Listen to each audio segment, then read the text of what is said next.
we are at the end of 2025. So why should a student choose CMA in 2026? CMA is a professional qualification. Why people want to do the CMA? Because the possibility of getting the job is very, very high after you complete your CMA. I look at CMA as a basic first professional qualification for anybody. Okay. Means, of course, you do BCom or you do BSc or you do whatever you want to do. But as a first professional qualification, you have to do something. I would recommend do CMA. So, but still there are students who have qualified the exam but struggling to land on a job. Getting a job is never easy. Yeah. It is not going to be easy because you have passed a CMA. People in the corporate world do not hire you only because you are a CMA. CMA opens you the door. But at this point of time, this is the most relevant question. Will AI is going to replace finance professionals? നമ്മൾ 2026 കിടക്കാണ്. Finance മേഖലയിൽ ഒരു career നോക്കുന്ന ഒരാളുടെ മുന്നിൽ ഒരുപാട് ചോദ്യങ്ങൾ ഉണ്ടാവും. ഫൈനാൻസുള്ള പ്രൊഫഷണൽ കോഴ്സുകൾക്ക് ഇനി ഭാവിയിൽ റെലവൻസ് ഉണ്ടാവും. ഒരു നല്ല കമ്പനിയിൽ കയറാൻ വേണ്ടി നമ്മൾക്ക് എന്തൊക്കെ സ്കിൽസ് പഠിക്കണം? AI നമ്മളെ റീപ്ലേസ് ചെയ്യും. ഇതിനൊക്കെ അപ്പുറം നമ്മൾ ഡിസ്കസ് ചെയ്യാത്തൊരു കാര്യമുണ്ട്. ഒരു ഫൈനാൻസ് പ്രൊഫഷനിൽ നിന്നും എങ്ങനെ ഒരു ലീഡർഷിപ്പ് റോളിലേക്ക് എത്താമെന്ന്, അതിന് എന്തൊക്കെ ക്വാളിറ്റീസ് ആണ് നമുക്ക് വേണ്ടതെന്ന്, ഇങ്ങനെ ഒരുപാട് ചോദ്യങ്ങൾ ഞങ്ങളുടെ കമ്മ്യൂണിറ്റിയിലുള്ള സ്റ്റുഡൻസിനെ റേസ് ചെയ്യാറുണ്ട്. ഇതിനൊന്നും പക്ഷേ ഉത്തരം പറയേണ്ടത് ഞങ്ങൾ ഫാക്കൽറ്റീസ് അല്ല.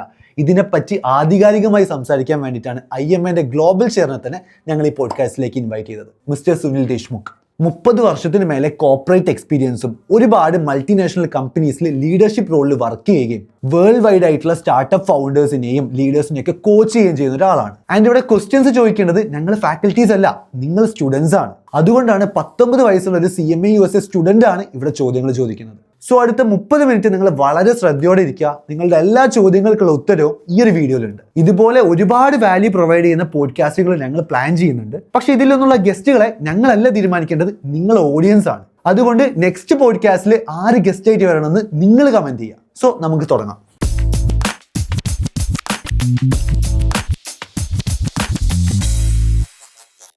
So first of all, thank you so much for agreeing to this podcast. I mean, this means a lot for us. And the funny thing was that when you agreed to this podcast, the first thing that popped in our head was, who's going to interview you? I mean, there's a lot of familiar faces for the audience, like the faculties and all. But we thought, why not do a different approach? Why not a student do this? Because ultimately, students are the one who's going to watch this. And Asta has always prioritized student rather than anything. It's a student-led community. And my name came up, and here I am having podcast with the global chair of IMA. Welcome, sir. Thank you very much. Yeah. I'm happy to be interviewed by a young student. And this is first time when a student is interviewing me officially on a podcast. Oh yeah, that's a privilege for me, of course. Okay, a little bit nervous though. So sir, I'm going a little bit off the script. You are the global chair of IMA, and when I checked in your profile, I found out that you are attending a lot of meetings and events all over the world. And I'm just genuinely curious about how does your day looks like? So IMA is a global chair, is a big position, big status. And it's a 3 years journey. So we call chair elect, incoming chair, global chair, and chair emeritus. So whenever IMA chooses a person to the global chair position, 3 years period is identified. Oh, okay. So first year is called chair elect, means you are getting inducted. Second year you do the work, and third you are helping the new incoming chair and the current chair. So currently I am in third year. So I am global chair emeritus now from this year, 1st July onwards. So that's just for a background. Yeah. When I was a chair or even as a global chair emeritus, I am actively involved with all IMA activities worldwide. It's not only in India. But typically how my day goes is obviously I have my other things to do also, because this is one of the thing I do. But as far as IMA is concerned, I meet universities, colleges, I meet professors, I meet students, I meet chapters. I speak at multiple events, be it in India, be it abroad. And I do a lot of work for IMA indirectly also, because I am sitting on every single committee of IMA's Global Board of Directors. By default, I am a committee member. So I have to contribute there. For example, Strategic Planning Committee, Membership Development Committee. There are multiple committees like this. And I have to sit on each committee. So when you go and attend those committee meetings, I have to contribute, because people expect me to contribute because of my experience and all those things. Typically, my day starts in the evenings because it's morning in America. So ideally, for IMA's work, my day starts in the evenings at 5 o'clock. and it goes as long as till 9:30. Oh man. And other parts of the day, like before in the India's daytime, I do other work for chapters and colleges and universities. Okay, great. But my next question is a typical one. I mean, you might have answered tons of times, but still it's relevant. I mean, we are at the end of 2025. So why should someone choose? Why should a student choose CMA in 2026? So I wouldn't say why should you choose CMA. Why should you choose any professional course for Okay, that yeah, of matter? course. Professional course is needed. We always say that the basic graduation, BCom, BA, BSc, does not give you a job. That's why our parents used to tell me, you become an engineer, you become a Yeah, doctor, yeah, means you become a professionally qualified person, maybe a lawyer also. Yes, yes. CMA is a professional qualification. Why people want to do the CMA? Because the possibility of getting the job is very, very high after you complete your CMA. This is first, number one. Yeah, yeah. Number two, CMA is a global qualification. So we call it a global passport, right? Yeah. Means by doing CMA, your professional knowledge is recognized not only in India, but across the world. CMA, IMA is already present in more than 200 countries in the world. We have more than 140,000 members in the world. So in all these countries, when you say that I am a CMA certified professional, people recognize that. So your possibility, I'm using the word possibility, of getting a job outside India is also very high when you complete your certified management accounting qualification. So you just mentioned CMA as a global passport. So what does that actually mean? I mean, can you specify that? Yeah, what does that mean is when you apply for a job, let's say internationally, outside India, they will know that what is CMA means. Okay. Right? For example, I'll give you example. I am qualified all India qualifications. But when I applied for my first global job and I said I am a, let's say, company secretary from India, it was not known to them what is company secretary from India means. So I have to explain them. Whereas when I write now in my application, I am a CMA from IMA USA, they already know what is CMA from IMA USA. So it's making me comparatively easier to connect with them, to talk with them. Okay. So now I want to ask you that there is still some confusion among the students that whether you do CMA as a career or to upskill. I look at CMA as a basic first professional qualification for anybody. Okay. Means, of course, you do BCom or you do BSc or you do whatever you want to do. But as a first professional qualification, you have to do something. I would recommend do CMA Yeah. because it's international, it's global. It's not very, very, very difficult to pass the examination. It's available in India. It's recognizable in India everywhere.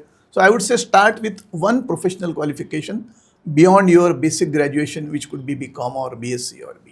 So nowadays we can see that huge hike in the number of students who are pursuing CMA. So this is an actual concern that our community itself raised, that do we still have that demand since the supply is so high?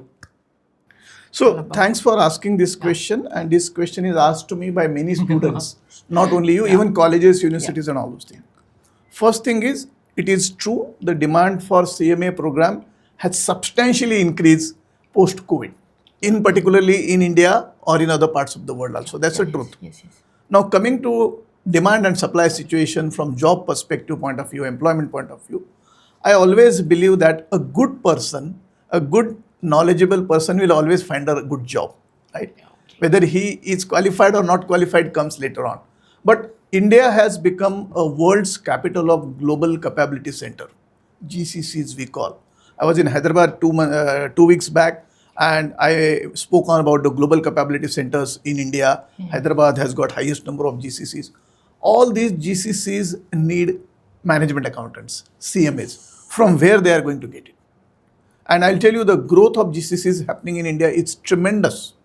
Means McDonald's opened recently a big back office in Hyderabad. Yeah, you've actually worked in McDonald's, I right? worked for McDonald's, so that's why I'm giving that example. So many big companies are coming to India, opening their back office, their global capability center, global research centers in India. All these big companies, they are multinational companies. They need highly qualified, smart people, and they approach us as a IMA India, whether do we have enough number of CMAs for us to supply. So I'm saying demand supply is definitely an issue in some countries. As far as India is concerned, I really do not see a demand supply as a constraint as far as the CMA qualification is concerned. There you go, guys. That's the answer. So, but still, there are students who have qualified the exam but struggling to land on a job. So, what's your take on that? So, getting a job is never easy. Yeah. It is not going to be easy because you have passed a CMA. Yes. See, for getting a good job or getting a job, first criteria is your basic qualification. Let's assume we have got CMA as a basic qualification. After that, one needs to approach multiple companies. One needs to be ready to give a good interview. Yeah. And in an interview, obviously the interviewer will ask you questions. You need to have a confidence in answering the question. You need to have a application of knowledge, what you have studied in CMA program. And you need to show your ability to communicate, your ability to work with the teams and all those things. People in the corporate world do not hire you only because you are a CMA. CMA opens you the door. Yes, yes, yes. But once you enter the door, it's your interview which gives you the job. So CMA is helping you that you are in a priority list of opening the door. So that's how it works. But getting a job is purely in your hand. And for that, you need to develop skills which could be beyond your CMA qualification, Yes. which could be communication skills, which could be interpersonal skills, which could be presentation skills, which could be negotiation skills. Yeah. And IMA helps our members and students with multiple micro credentials, which are available on IMA's website also. One need to take effort to go and complete those courses. For example, today's world, we talk about sustainability or we talk about data analytics. IMA has got courses available for our members on our website, and they are free of cost to the members. They need to go and complete those courses. Yeah, absolutely. I have to agree with that. How about tools or skills? I mean, this is saying that skills is equal to job. So, what are the essential skills that a CMA professional should have, and how do we learn that? So there is a concept of three-legged stool, right? If you want to sit in a three-legged stool, all the three legs of the stool needs to be of perfect size, perfect strength. Then only you can sit on the stool, right? Exactly. Now, three legs in any student's life. One leg is your professional qualification, could be your CMA program, which is your flagship career. Yeah, yeah. But to get benefit out of that flagship career program or CMA, you need to have knowledge of the second leg of the stool now is the technology which is driving that profession now. So if you are a good management accountant, but if you do not know how to use Oracle or how to work in SAP or how to use ChatGPT or how to use data analytics, I think that will become a limitation. Yeah. So you need to understand the basics. I'm not saying you're an expert. You are not going to work as a coder in a IT industry, but you should know the basic common sense knowledge of how to use the ChatGPT or data analytics or how to work in a advanced Excel, for example, exactly. something like that. So that is the second leg of the stool. So first leg is your professional qualification. Second leg is the technology enabling the professional qualification. And third leg is your soft skills, which is your communication, which is your interpersonal skill, presentation skills. So all these three legs, you need to keep working simultaneously. But first important leg is getting CMA qualified and then working. Yes. So the next question might be a little controversial. I don't know whether I'm supposed to ask this.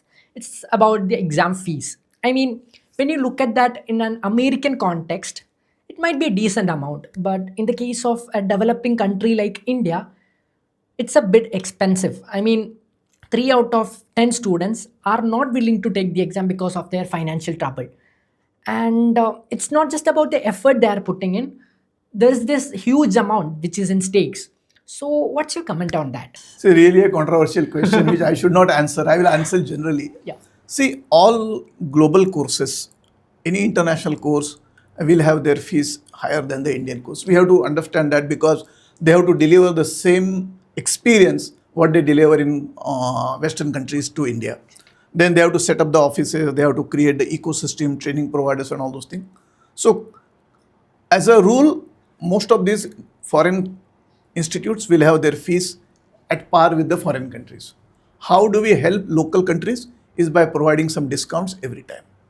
But reducing the fees is definitely not on a horizon.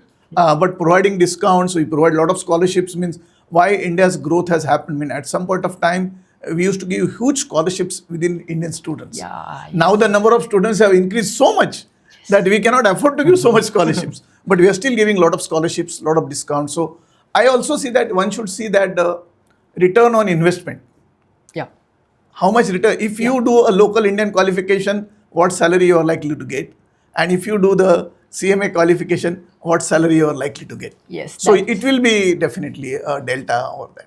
Sir, majority of the students who have qualified CMA USA are working outside of India, majorly like in the Middle East countries. So, can we expect more job opportunities in India itself in the coming years? Yeah, so definitely we can expect new opportunities in India. We have recently opened a program called Corporate IMA Membership Program, with the intention that a lot of corporates in India and outside America, outside India also, they should know what is the CMA program, and they should take corporate membership of IMS program for their company, and in turn they will hire CMAs. That's one. We have signed a lot of partnerships and a lot of collaboration with different institutes. For example, a National Stock Exchange of India, we have signed an MOU last year, a few months back. I was personally there. They are selling our programs now through their NSC Academy. So a lot of big institutes, big corporates are coming to us and asking us to do a partnership with us.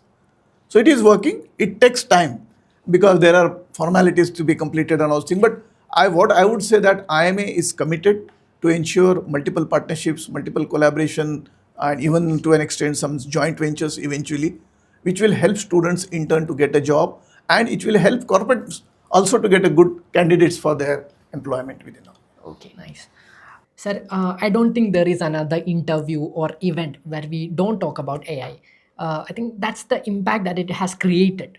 So it's a fact that professional courses are adapting this, but at this point of time, this is the most relevant question. Will AI is going to replace finance professionals? I do not think AI will replace any professional courses. AI will enable these courses to be done more professionally, more efficiently, more effectively. So my appeal to all the young students and young finance professionals is learn AI. Yeah. Don't get worried that AI will replace your job. According to me, AI will definitely not replace your job. But if you know how to use AI, it will make your job more easier, more comfortable, and more effective. So just learn from that point of view. I think that's enough for us. Enough about CMA. Let's hear it from you, your journey. I want to ask you that, where it all began. As in, I'm a 19-year-old, and frankly, I don't see myself with the clarity of future. At that point of time, do you have any clarity over the future? Like, I'm going to do this, I'm going to do this, and all that thing. No, and it's a great question, and I'm happy to answer that. At your age, when I was 19, 20, I had no clarity what I want to do in my life.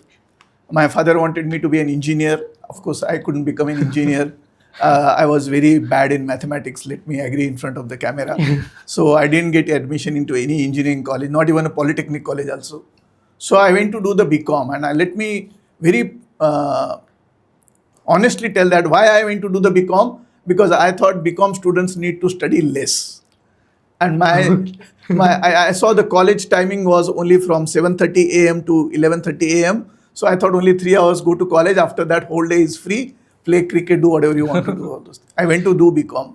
Yeah. What has happened in my life? There was an accident, a good accident to happen. I stood first in the entire university in my BCom.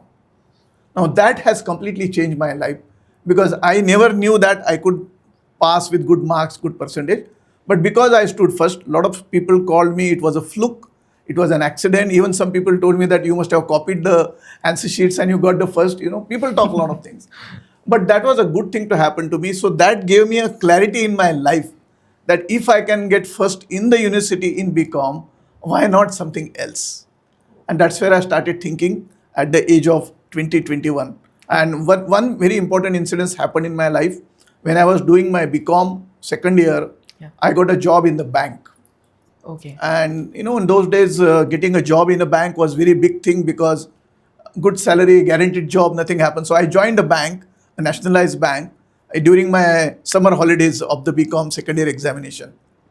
And I left that job within 3 months because I wanted to continue my BCom education. So first risk in my life I took was to resign from a job which was very guaranteed job, good salary paying job, near my hometown, no problem. But I thought I am not meant to be a clerk in the bank. So again, a clarity came that I am not supposed to be a clerk, I am supposed to be something bigger than that. tell me about your professional journey, because I've looked at your profile and saw a lot of companies that you've worked in that C level. And I was like, man, so tell me, like, how does that worked out? So I work for multiple companies, no doubt about that. And what has happened is that I realized that I need a new challenge every time. So if I work in one company for let's say 3-4 years, I will get bored because I will learn everything so quickly. I was faster in learning than other people. And so one industry is too, so I was like, I need to learn new thing. So I was so much hooked on to learning new things at that point of time. So I'll quickly change the job. And because I was having professional qualifications, I was fairly smart in giving the interviews, I will get multiple job offers. And then that was more confusing to me which company to join now. But I worked in big multinational companies like Goodyear Tires, Foster's Beer, Australian, McDonald's. They taught me a lot of things, the professionalism, how big companies work, how American and Australian companies manage so many multiple business in multiple countries. I learned a lot of things very quickly. And then obviously, eventually, I got tired of my finance profession as a CFO and I became a CEO of a very large fertilizer company in the Middle East and then in Singapore. I lived in multiple countries. I lived in more than 5 countries, traveled more than 30-40 countries in the world. I don't keep the count now. And yeah, but it was an enriching experience. And at some point of time, I decided enough of corporate world. And I came back from Singapore 4 years. And now I'm on my own. But of course, I'm with IMA. I'm with so many other things. I sit on the boards as an independent director, teach in IIMs.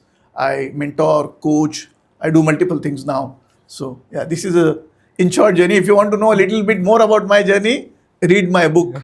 Yeah, I want to talk about that. I mean, Videshmukhi, your autobiography, it captures the idea of thinking beyond limits, right? So tell me this, I mean, how can a young student from growing up in a small village can develop that same global mindset and believe that a career like yours is possible for them too? So I personally think there are multiple things, but one thing what worked for me is my continuous struggle to learn new things. Struggle in a good way here. Okay. I always wanted to learn new things in the life. And when I learn, it does not mean necessarily you go and do a education in a school or university, but even by observing. For example, now I am observing you while talking to you. I am learning certain things from you also. So this is called implicit knowledge. So how do you enhance your implicit knowledge is number one. Common sense is very uncommon. Yeah. You must have a huge common sense to be successful in the life. And please, no one will teach you common sense. You have to observe people and learn the common sense. Third thing I would say that is always stick to your value system. Stick to your roots in the life. And whatever bad experiences, whatever tough experiences you had in your life as a young child or as a growing up child, make that as your inspiration and not as a complaint. Okay. So create a trigger that, oh, I didn't have this thing, or I wanted to do this thing, but it was not possible. Okay, let me see now how I can do it. Okay. What was your thing? So I had multiple problems, and you can read in my book. Financially very poor. My dad used to borrow money for my education, and I could see that many times my father used to go and borrow money, and I will never like my father borrowing money from someone. Yeah. So that was a big trigger in my life. I decided that I have to earn so much money in my life that I will never borrow money from anyone. So that was a big trigger in my life. Second thing, my dad was a school teacher, so he has got his own value system. So I have to follow that value system, discipline, getting up early in the morning, doing a lot of hard work, all those things, helping people. So I followed those things. In addition to that, I think helping people is very, very important. As you give back, it comes back to you. Yeah. So today also, any student approaches me, I will help the student in whatever is possible to me. And when I say help, does not mean monetary help. I do not help people monetarily, intentionally, because that's of no use. Yes. It's a one time. But I mentor, I coach students, and it gives back to the society. Sir, now I want to ask you about leadership, because you've been a leader for such number of years. And there's a lot of young entrepreneurs out there. And I myself run a company called Creator House. It's a media company. I've already mentioned about that. So I'm genuinely fascinated to know that what should be the mindset of a leader? See, to be a leader, I personally think you must be a visionary. And when I say visionary means you have to dream, think big. Yeah. create something big. That vision is very important. Unfortunately, India is a big country, 1.4 billion population.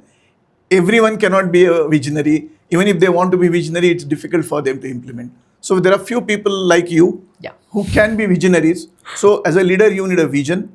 You need ability to create right resources. That is very important. Okay. Even if you may have a great idea, but to execute that great idea, you need people, you need resources, you need tools. So how to create and generate those resources and tools is a different ability a leader needs to have. So you have to work on that, how to create it. Third thing I always believe is a leader need to be very, very, what you can say, respected. So you cannot demand respect. Yes. You have to command respect, right? So a leader needs to be humble. He or she needs to help people. He or she needs to go out of the way to help people and inspire the people. Inspiration is the word. If a leader is not inspiring a person, he or she is not a good leader. Sir, we are living in an entirely different generation where social media is everything and the attention time span is all time low. So, how can we regain that focus and be in that right direction? Yeah, today's young generation's biggest problem is attention span Yeah, exactly. or focus. I think it is very, very important. I am not saying you don't follow the social media, but you follow a strict discipline in a day-to-day basis that I will go to, let's say, Facebook, or I will go to Instagram or whatever it is only for 1 hour in the morning or half an hour in the evening. Unless you train yourself, you are not going to be successful in that. So follow that system very systematically, that I am going to be controlling my own life and not the social media is going to control my own life. And it's difficult. I'm not denying it's easy. It is difficult. I see people, I advise many young students who come to me for coaching that don't waste your time. This is not going to help you. Social media is a temporary happiness. Yeah. When you see there are 25 likes come to my post, you feel happy. The but that dopamine. happiness lasts only for 1 minute or 2 minutes. Yeah. But imagine you did a CMA and you go and teach in your college tomorrow for a CMA student. Yeah. That happiness will remain in your mind for 15 days. Yes. Or if you read a good book which inspired you to do something, you'll remember that book for months together. Whereas social media is temporary. Anything which is temporary is not good. Yeah. So we work from that point. Sir, nowadays a lot of people have a lot of ideas, but majority of them fails to execute it. And the main problem they are facing is that how to get it started, where that ignition happens. So how can we overcome this situation? So I always suggest that if you get multiple ideas, don't kill the idea first thing. Write it down. Create your own bucket list or whatever your laundry list, whatever you want to call. Keep writing every single idea. Every day, try to expand 1 or 2 ideas. And when I say expand means you go and sit on a drawing board or on a whiteboard or on your Excel sheet. Expand that. What does idea mean to you? What does it need? What do I have currently from that? What I don't have?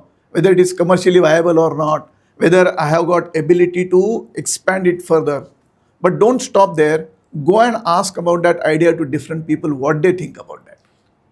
Okay. See, you may think it's a fantastic idea, but when you go and talk to 3 other people, they may say, yes, it's a fantastic idea, but it's not going to work. Okay. Getting a different viewpoints from different people will help you to enhance that idea, whether it is work or not. Once you get for example, majority of people saying yes, it's a good idea, you can work on this. Then you start getting into the minute details and drilling down further, working out, creating a project report, creating multiple things, and then getting to it. Okay, nice. When it comes to business, it's all about having the right team. And we always say is that your first product is your team. So at the initial phase where we build our core team, what are the qualities that you should look out for? Or what are the things that you should be aware of? So multiple teams, multiple qualities, but first thing is you should see that whenever you hire a person, commitment level, aspiration level of that person. Don't try to hire all the people of same type. They should be complementing each other. There should be different people coming with different knowledge and different viewpoints. Yeah. If you hire everyone as a management accountant, there is no use. They will all think similar. So hire different people. So it is called heterogeneity, right? Homogeneity, opposite of that is heterogeneity. Yes. Then very, very important is allow everyone a chance to speak. Means everyone may have a different viewpoints. You have to respect those viewpoints of those people. and don't kill them on the spot. No, this is a bad idea. Don't talk like this. So you have to choose people very carefully, inspire them, and give them resources and tools so they can further develop them. And I always give an example of feedback versus feed forward. So feedback is when you do a work, after 6 months you do a performance review and you tell them your job was not done or whatever you have to. Yeah. But I always say that instead of giving a feedback, give a feed forward. Tell the people in advance before they make the mistake, hey, you are likely to do something like this here. Be careful. If you want, come and ask me. I'm here to help you. Rather than telling after 6 months or 1 year, after 1 year telling that you have not done this job correctly, but now it's already over. Yeah. He cannot or she cannot go and rectify that job. So feedback, don't give feedback, give feed forward. Tell them in advance and then monitor them. Yeah. So we are almost done. Lastly, any advice for the CMA aspirants out there? So my one advice for CMA students is, now we have student chapters within India under our main chapter. So for example, in Kochi, we have Kochi chapter of IMA, and today we launched a student chapter in Kochi also. Students should make use of these student chapters to meet different people, to develop the skills of, like, for example, presentation skills, to identify the mentors who will guide them how to write the exam or how to be confident, all those things. So students, my advice to students is go and meet student chapters, start participating in student chapter. The best part, I always tell that when you go to the chapter and if you fail, it's still okay to fail. Fail means you made a presentation and you didn't like your own presentation. It's okay. No one is going to cut your salary or don't give you a bonus, because that's a platform where you can learn. And there will be someone who will mentor you how to improve better. So make use of these chapters. Of course, in addition to this, students need to understand that in addition to your professional qualification, you still need to develop the soft skills. And learning the soft skill, developing the soft skills is purely in your own control, not in IMA's or CMA's control. So keep doing both the paths. So let's wind this up. I hope this was helpful for everyone, both the CMA students and someone who is aspiring to become an entrepreneur. And this man gives us answers with such clarity that he gave us a lot to think about and to act upon as well. So I think that's it. Thank you. I just want to say one quote before I close. Yeah. Okay. The famous Persian poet by name Rumi, R-U-M-I, 13th century Persian poet. Yeah. It's a very famous quote. Yeah. Yesterday I was clever, I wanted to change the world. Yesterday I was clever, I wanted to change the world. Today I am wise, I want to change myself. Today I am wise, I want to change myself. So every single thing what we do today is to change ourselves first. If we change ourselves, we are definitely going to change the world. So work on yourself rather than working on the world at large. Thank you very much. Thank you so much. Thanks.